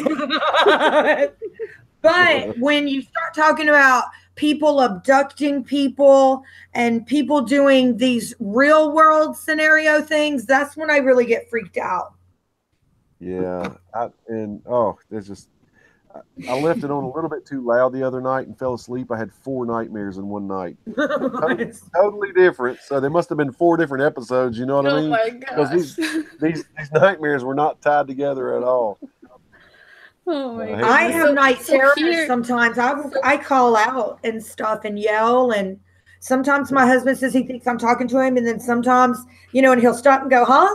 And then he'll be like, and then he'll realize I am not even awake, and I'm all like, stop, no, you can't do that. Or, I mean, just yelling about crazy things. And I have very vivid dreams as well as nightmares. Yeah, it's interesting here because here we're like over there in the books, nobody talks about. The only ghost that is missing is ghost, okay, and that's the only ghost they talk about. So it looks like they have a ghost and that's it, but they don't have a ghost over there. But here, like we have this other realm that we all, not all, but most of us or many of us believe in. Yes. Yeah, many of us believe in. And they don't have that, so I wonder what is their afterlife like? Because is it mentioned even? I don't think it's mentioned, right? Afterlife. The old I don't gods. remember. Not really. I tell you, the one thing that I can think of is both Barrick and John's reference to it, and then perhaps in the prologue of Nance when we get Varamir Thick Skins talking about. We get him just floating up into nothingness. And then I thought they visualized that very good with the death of Bloodraven on the show. How he just kind of evaporated into the air and became, because that's kind of how I pictured into my head. And then Varamir says your consciousness kind of goes into the heart trees, into everything. Everything. And one could almost feel like that is kind of not a residual energy in a bad traumatic way, but just a little bit of fragmentation left from your being or your soul or whatever, just maybe a small imprint on the what was, I guess. Right. Like nature over there, they have nature and we're worshiping nature, but they said there's only one true God and his name is death or something like that. And here death is kind of just transition to a different state. Death is not the end, or I don't know where I heard it. Cammy, stop. Cameo said there's a ghost above Jen's head. It's the lamps. Don't scare me. I turned around. Like that stream yesterday, James, when your hat fell off. That was creepy. Connection was like bumpy. Then it got a little bit better, but the cat came up, or the cap. Was it the cap? Like, ooh. Yes, it was this one right here. Yeah. See? I want to hang it back up. That freaked me out, man. That really did. I could not believe that happened. I mean, any other time, it really wouldn't have bothered me. But when you're talking about that stuff and it happens, yeah, yes. That is creepy. That is creepy. And it's odd because having to live regular life and knowing things like that, basically, you know, we live our regular lives, and during the day we don't walk around like, oh, you know, I see ghosts, oh, this and that. Like, that's a different type of life. And then, you know, when you're, let's say, by yourself, or if people are sleeping and that stuff starts happening, then you kind of forget that you have your regular life, and then you like, oh boy, I hear stuff, not good. I know, man. I know. Yeah. And I want when I was, like I said, that we talked about it on a podcast. I was doing some research. So I was watching some documentaries, right? And sometimes I'll leave my phone blasting while I'm taking a shower. I had a documentary on about a haunted house, and I started jumping a shower, and I'm like, let me switch this to baseball. Yeah. Yeah. Right, okay. I was like, I watch scary movies in the day because at night it freaks me out. And then I've had shoulder surgery, and Russell will get up to get a water and open the door. I tell you, open the door like you're the police coming in here or something. And I go, ah! And then jerk my shoulder. I'm like, stop. Oh, yeah, yes. When you do that at night, you're just asking for it, right? Like, no. Right. Right. All right, you guys, let's go back to the chapter. We are almost done, really. Let's talk about so Barristan, okay, and then what Robert, when Ned is trying to basically champion mercy, which I think it definitely come to see, you just can't, everybody's not playing in the same way that others are playing, and we see that when he tries to give Cersei mercy, and then she has basically, Cersei has absolutely, no intention of laying down all the things that she's grown. Cersei loves power, in my opinion. Right. And she is in no way fixing to just lay down and give basically what she considers an awful marriage and has sacrificed so much for, and just lay down and take it from somebody she not only considers an interloper, but basically, like you said, James, just kind of countrified. And so he comes to regret that, I do believe, and realizes that. But when he is trying to argue his case, Ned talks about how Sir Barristan had killed a dozen good men, friends, and he was brought before Robert grievously injured. And Robert sent his own maester to tend him, saying that he would not punish a man for loyalty or for fighting well. And when Ned brings this up and recounts the story, Robert says, well, it was a different thing. He was a knight of the King's Guard. What do you guys think about that, and how it might pertain to the fact that people think that there are different King's Guards that are still alive, that are presumed dead, floating around in our story? Right. I'm not on that team. I haven't thought much about that. But that is an interesting fact. And you were mentioning, James, before that you were mentioning, I think maybe before we went live, was it where that Ned is kind of also playing that game, like, buttering him up a little bit, so that he would take his side. So right before his turn to vote. Yeah, I thought that was pretty cool. He brought up something like, that was a big time. He could have been killed. He could have been beheaded. He could have been stripped of his title, sent to the wall, whatever. Mm-hmm. But Robert chose to, show him mercy. So, mercy probably deserves a little mercy in kind, And then he had to vote, and look how he voted. Yeah. So, yeah. And then with Mercy, and Mercy, when it was that Arya's name in the book later on. When she's at the house of Black and White, I keep forgetting. I don't know. Meaning, like when I she haven't was got that far in the books, so I can't. okay. Oh, are you talking about when Arya is Mercy, the Mercy Like she's chapter? giving, yeah, like No, giving really. mercy of death, or is it considered mercy? Like if people, or even on a show, I Yes, the think gift. It's like a gift gift. almost. Yeah. Yeah, Well, you know, yeah, on the show, even and in the book, they have some people who come seeking out death. yeah, Yes, they do.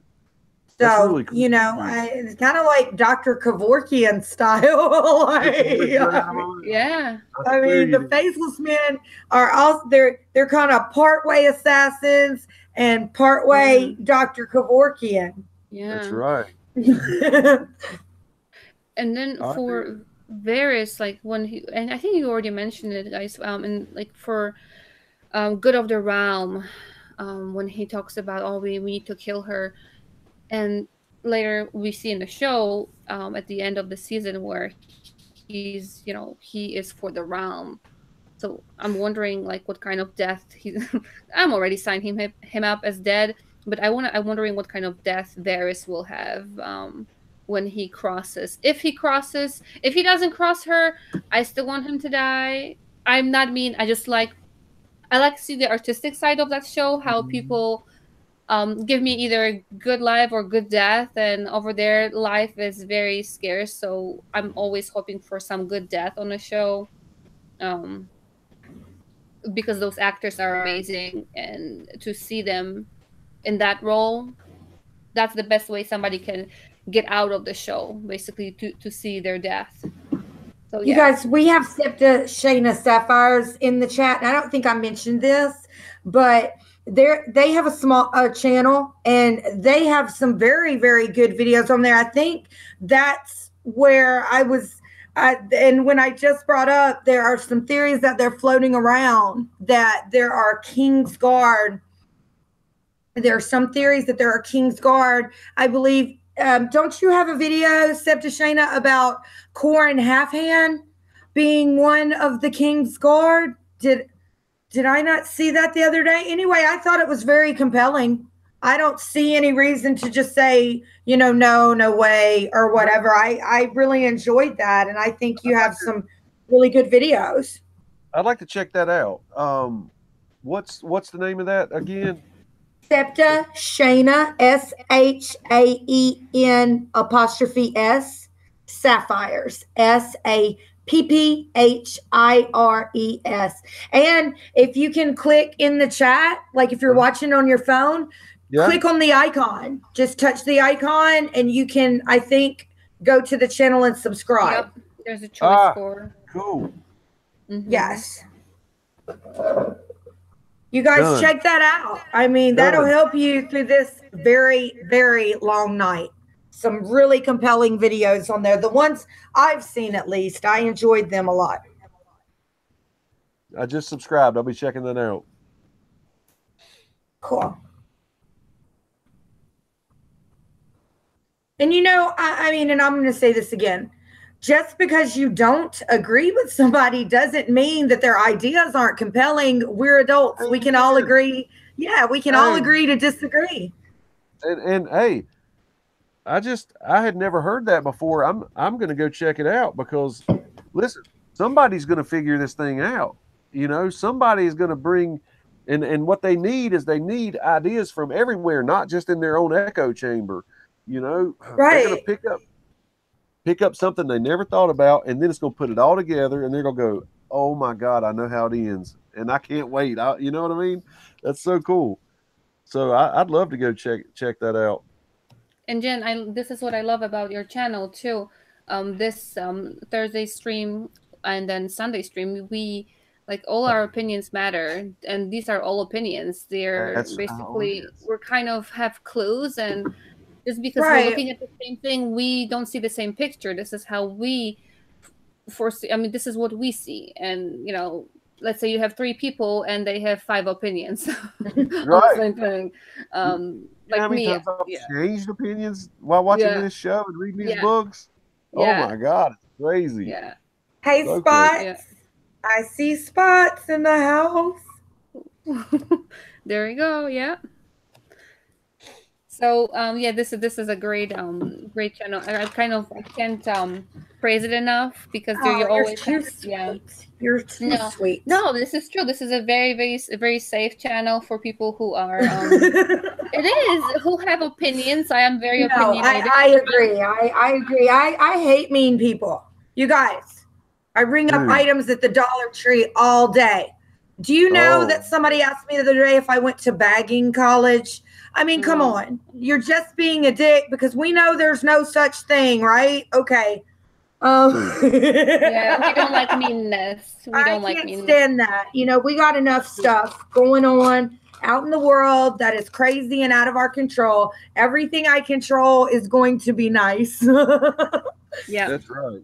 All right. Here with Sheena says, check out my Tyrion Has Two Dads video. I'm gonna check that one out. I saw that. That was like brilliant, and that is a thing. I read an article. I've got bad reverb, you guys.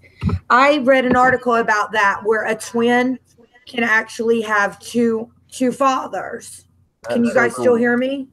And he breaks this down and Shayna breaks this down and explains it, and it's you know, very comprehensible and very explanatory and very interesting.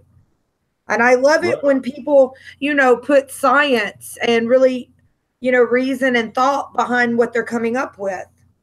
Is it the thing where basically there are two let's see, she was with two men? Is it a reverb again? No. Amanda Duncan says, I had a lady tell me I ruined her life because we were out of chocolate ice cream the other day and my boss didn't order any. Somehow people, well, I tell y'all what, I did get upset the other day because Sonic says they no longer have malt powder. But I mean, I knew the car hop was not in charge of ordering malt powder for the franchise of Sonic. Okay. So I'm like, okay, thank you. And I went to freaking Baskin and Robbins. Okay. Yeah, that's not an end of, that's not, yeah. Right. That's so bad. That's uptown problems, people. Oh my God. As Kimmy always making fun of me. Go ahead, James. When I was a cable guy, you know, I was the only face they got to see. So when I would go to their house, they would unload on me. And then they would always end it like you did. I know you're not the guy who makes these decisions. You know, but so I told them, I'm like, listen, I totally understand. I'm the only person who'll ever get a season from order. You can't even hardly have customer service interaction anymore with a real human. So give it to me, you know. Right. I get it. And there is also people displace their anger.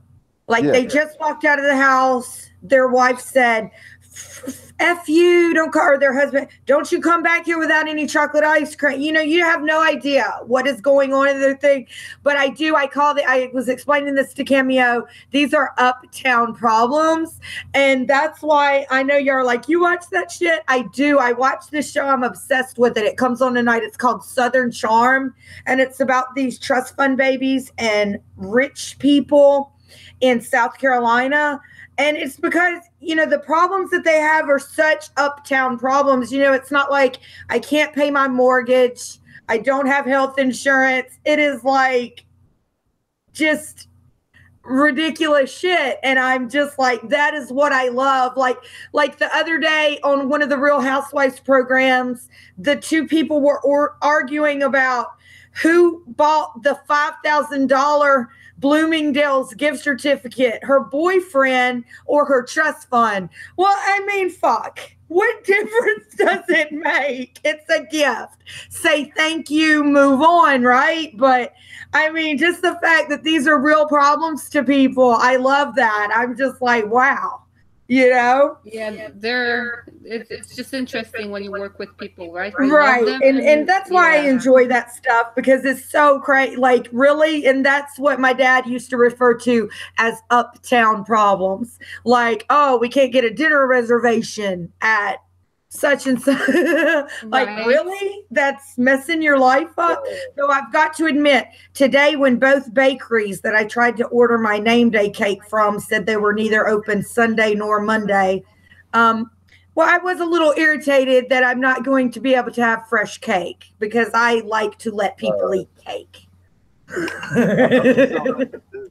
You know, my dad left when I was really young, and I'm getting a hell of an echo.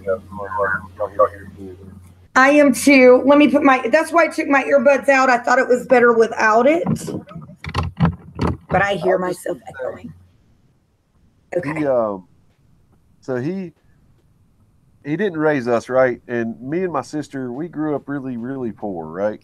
And then later in life, I'm at his house one time, and he sends me to get some groceries, and I come back with a gallon of milk, and it wasn't pet milk.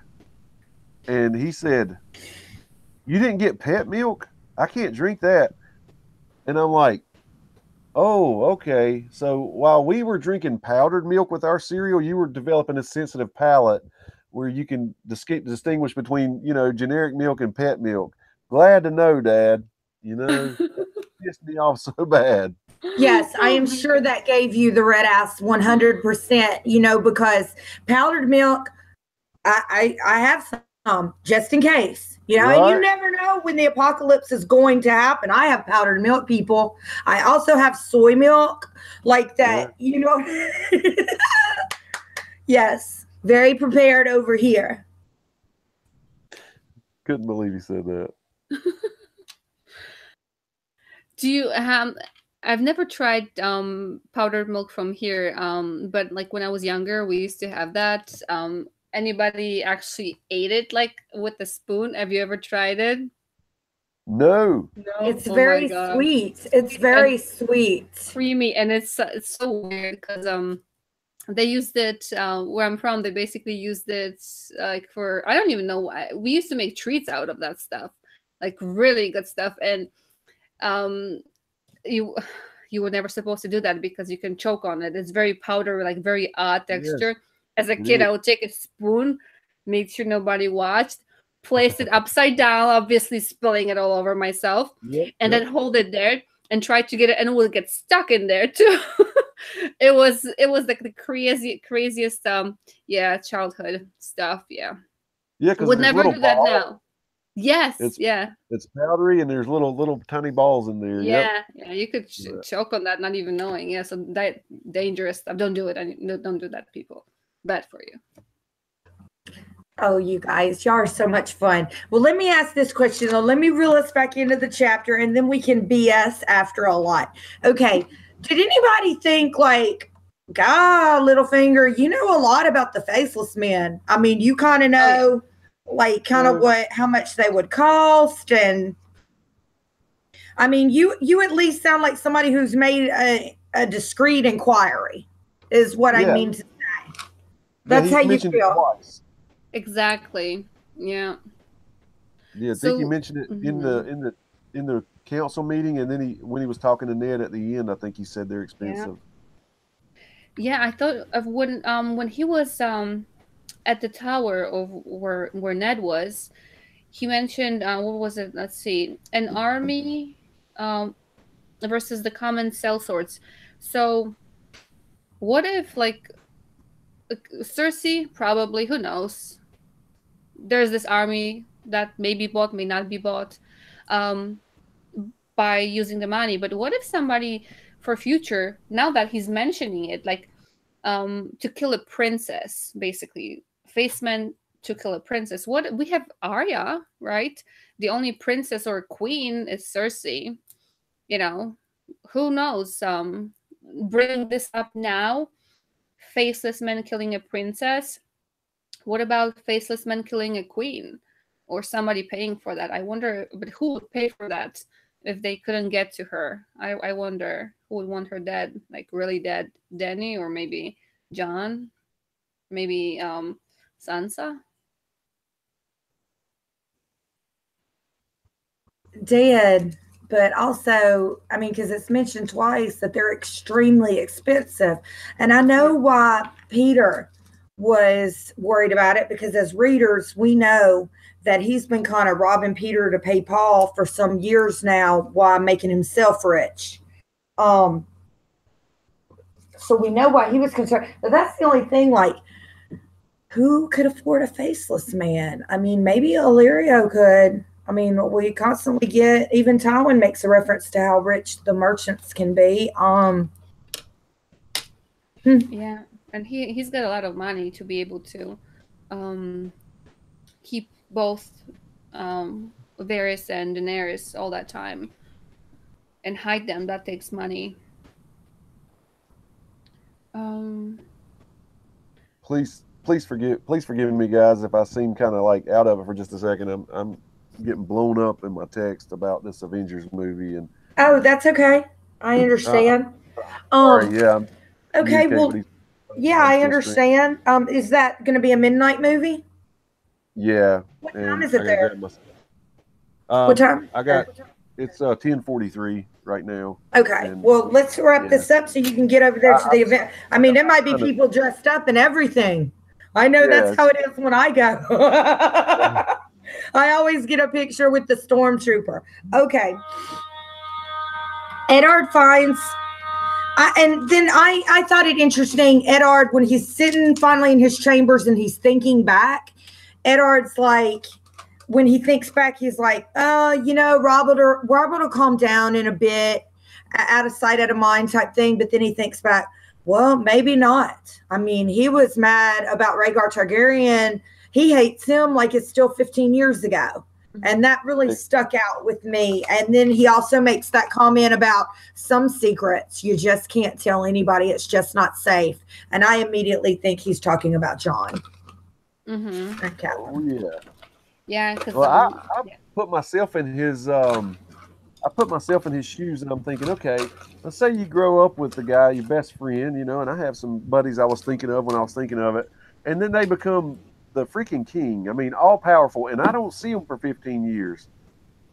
Might want to listen to my wife that I knew them one time, but you don't really know them now, and I think that's what hit him like a ton of bricks. Like you're saying, he was thinking, oh, he'll be all right. Well, dude, maybe he won't. I mean, the fact that he even has to question, though, that's no longer your best friend when you have to second guess their actions and motivations.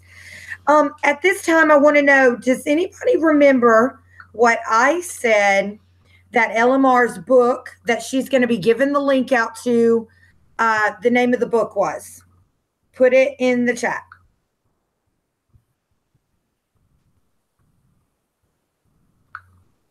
So as they're doing that, I'm going to ask another thing about here for Jon. When he was telling his the guy that was supposed to pack them and all that to keep it a secret, right? So Ned was very good at being secretive with Catelyn, not talking about Jon and his secret, but he blabbered in front of the girls. Basically, he signed his sentence by not keeping that a secret from Sansa, which she later on said. So he knows, he's smart. I mean, he knows what he needs to do, but he's very trusting too. He thought that if maybe they were his girls, that they would never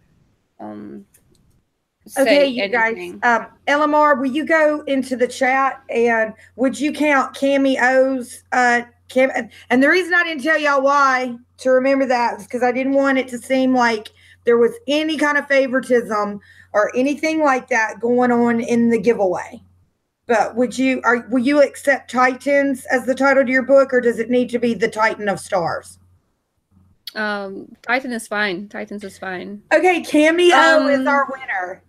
Cameo, you have won this t-shirt. You have my text information. If you will text me, I will send you this t-shirt. Okay, very good. Yay. I keep forgetting to unmute. That's an awesome shirt. I love that shirt. Yeah, I like it too. And I picked it because I thought everybody would like it. Oh, and Cameo's throw the link in right now for the Titans trailer. It's like an angel is speaking to you when you listen to this, you guys. What are you, for which one? For you your were book. Not talking about my... For your book. Oh. You mean my trailer that I'm so nasal right now. I'm still getting over my cold and allergies that are going to be forever. Maybe I have allergies all my life. That's why I sound like this. You were so sweet saying. At Game of Theories with Marie, she is saying, y'all, anybody questions and final thoughts on this chapter? Because James was so good to come and be part of the panel, and we don't want him to miss Avengers at all. So Ned wasn't from Marie Hill, special stream Sunday with Marie Hill, you guys. Ned wasn't a stupid man, but he made silly mistakes due to trusting the wrong people. Agreed. And I think one of the reasons I love this book so much is because I can really empathize with the way some of the characters feel and act. And yes, even Sansa, yes. And even Cersei, believe it or not. And I think that and Ned and everybody, and that's why I love these books, because even though it applies to a fictional planet somewhere we don't live, it's the same themes that run through our life today. Jealousy, power hungry, covetousness, poor people wanting to be rich people letting you know, hey, shit weighs you down. I mean, there's just a lot to be learned from the themes in this book. If it wasn't so much the same as what we're dealing with every day, I don't think I'd be as into it. It touches home. A lot of these different relationships and things that happen, you can relate to. Very relatable. I mean, not that we've all been kings or swung swords, but, you know, it's the predicaments they find themselves in that you can relate to. Exactly. People, we don't see them as those, yeah. I mean, we see ourselves in a little bit of them or parts. That's why when I'm aggravated at somebody, but we don't know how we would react in the situation. We don't never know until we're in it. And if we're in the situation twice, we may react differently the second time. So it's just kind of us sitting here behind the screen yelling, like, why did you do that? Or like, I would have done, like, you don't know what you would have. I don't know what I would have. Who knows? So yeah. Right. You can never know really till it happens to you. And that's the truth. A lot of times I find that to be true. It's easy to sit in judgment of someone till you have been the one who is sitting in that place. That's exactly. So I think, just that old adage of like, walk in my shoes, they may hurt your feet is 100% true. 100%. So, and I have corns on my feet. They're not prettily manicured. Oh, goodness. All right, you guys, that is it for Thursday Night Book Club. We're so grateful to James from Dust on the Throne for coming and talking about Eddard with us. Flattered. Yeah, I was flattered when it was brought to my, when my Rhapsody brought it. Really? Because I thought this was going to be an exercise in humility for her, which is what I told her. I said, well, you can ask bigger YouTubers to be on, and if they're your friend, they'll tell you politely no. And if you're not really as good of friends as you think you are, you'll never hear back from them. But just remember, everybody's trying to work, and then you know how much time it takes to prepare for a stream on top of that now that you're doing it. And then she texted me one morning and I was kind of having a bad morning. She's like, oh, I have really good news. And I'm like, oh, Lord, let me see what this is about. And I was like, wow, that's really cool. So thank you so much. I was pleasantly surprised. And I'll be honest with you, I have no ideas how many subs you have. I just like your content, and I would never look at that before making any decision. I wouldn't use that as my decision making. You know what I mean? Yeah, no, I do what you mean. Know what you mean. Thank you so much. That is very sweet. And I have watched you from the very beginning, and I always thought it was really awesome the way you were where you're like, look, I'm just now I'm getting into this. So if I don't know, I don't know. I'm just trying to, and all the time, I don't make great theories up. But that's not a requirement to be on this show. It's just loving this stuff. And that's the only requirement here in the Wolf's Den. And Tony Teflon picks on me because I'm like, and Wolverton is really my last name by marriage. I did not know that. It really, that's really cool. That's where that came from. Well, it is because I used to be like, I don't know if I want to change my maiden name is Clark. And I was like, I don't know if I want to change my name. And I always used to tell him that. But then we got married. We had been together for like 3 years, but we got married around the time we got married in November of, oh shit, don't make me lie, 05, maybe 06, maybe. And then Game of Thrones, or sometime, I'd have to ask him. That's really cool, man. We got married 11/5/11. That's when. See, I do know. And it was around the same time Game of Thrones premiered. So then I was like, okay, yeah, Wolverton. Yeah, that's a good last name. Damn right. So yeah, I love Tony Teflon. I met him last year. Did you? I met him at con, and we've talked a few times. He's a great guy. He's supposed to take me to the Boxing Hall of Fame. Oh, that's cool. I just know him a little bit because he had me on one time just as a guest on New Year's Eve, just a very random thing. And he said, yes, and her name really is Wolverton because I've said it several times on the stream. And he told me that sometimes he watches, and I don't know that I completely believed him, but I have said that a few times. So I guess he does. And we want to say hey to everybody at, I guess, what is it? Ice and Fire Con is going on right now, this very minute, I guess, in Ohio somewhere. Oh, wow. I didn't know that. So hello to everybody at Ice and Fire Con. You guys have a great time. That's wonderful. I'm going to the con, and it really came down to where can I drive? That's basically how I picked which one to go to. So, and also I wanted to make sure to mention it because James has to probably run, but before he does, I wanted to mention to because James has a GoFundMe, or is it what is it for the con? So I'll look for the link and post. You can put the link in, James or Cammie. Do you have James's GoFundMe link? Please put that in. LMR, let's do the book. Let's get to Titan of the Stars. Are you going to put the link? Oh, yeah, it's already there. And whoever wants the book, again, Kindle on Amazon, completely free for tomorrow. So Friday, Saturday, Sunday. It's the thing with Amazon where you can only post it for free for a couple days for a certain period of time. So if you want to read some stuff, you guys, only it's really good. 18 and up, please, people. 18 and up. You don't want to be scarred for life. It's not. Look, it's really good, you guys.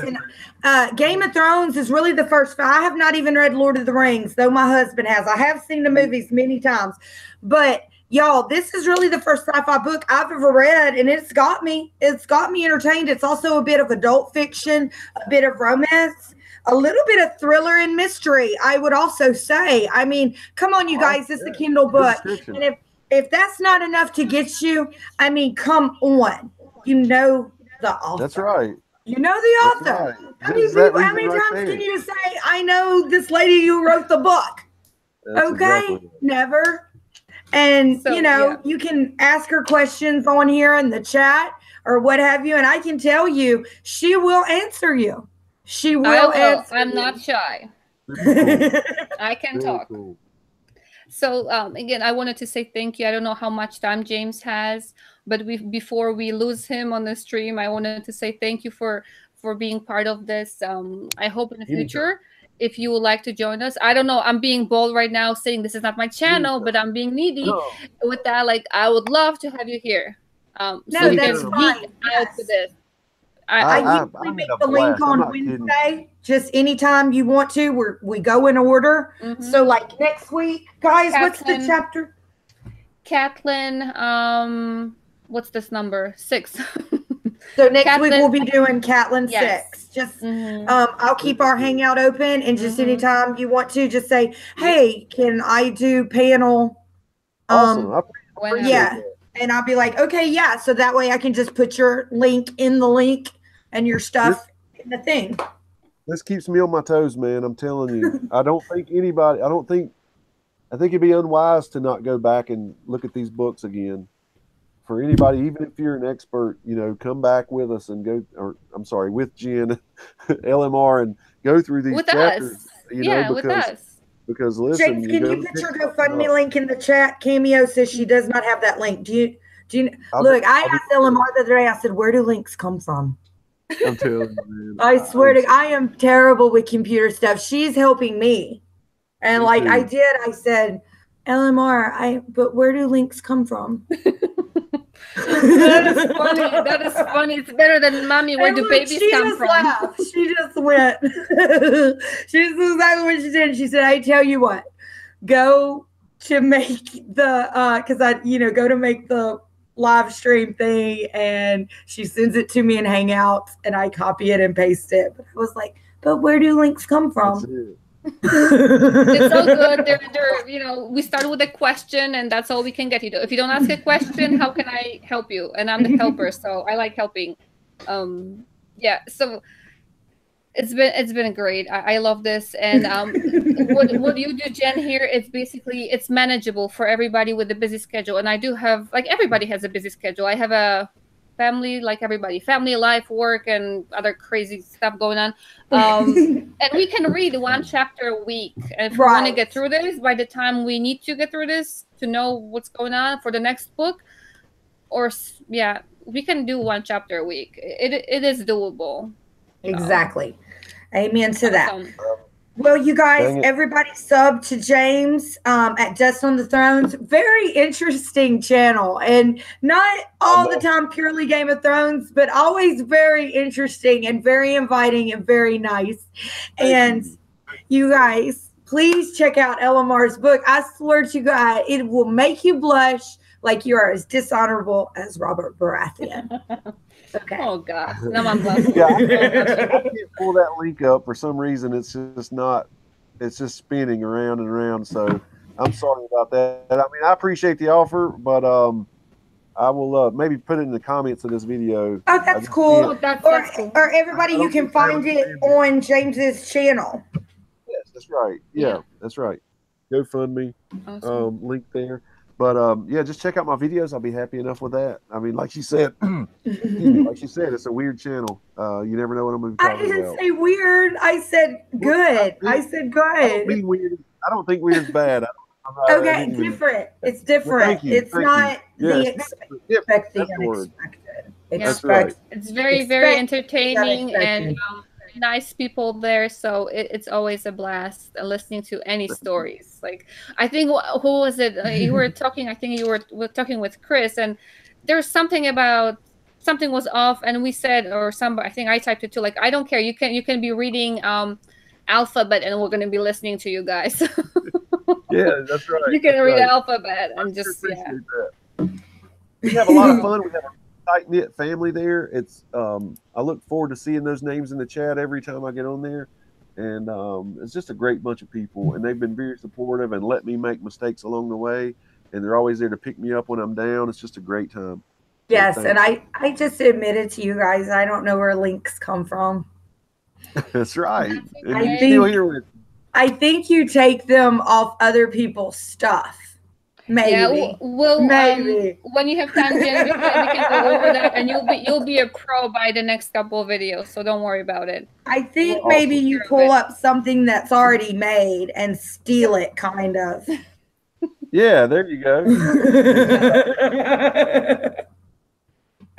Okay, guys, everybody, have a really great weekend. We'll see you next Thursday. Caitlin, what number? Caitlin 6. And don't forget about Sunday. We're geeking out to continuing topics of visions. Yes. So yes. Yeah. And usually it's around afternoon area. Before we try to put it between everybody's stream, so not to get into anybody's. We try not to step on people's toes on purpose. Yes, we try to not. Okay, we do. Well, I do take that into consideration 100%. Yeah, the only issue last time was basically we were having 2 different continents. One was Australia, so it was difficult to find time. But we'll. Right. Because Marie Hill comes from the land down under. All right, y'all. We can go on forever. Love y'all all, and we'll see y'all Sunday for special stream where we're going to go on. We're going to talk about visions and dreams. All right, then. Bye-bye. Okay. Thank you, everybody. Thank you, James. Thanks, Jen. No problem. Thank y'all. Night.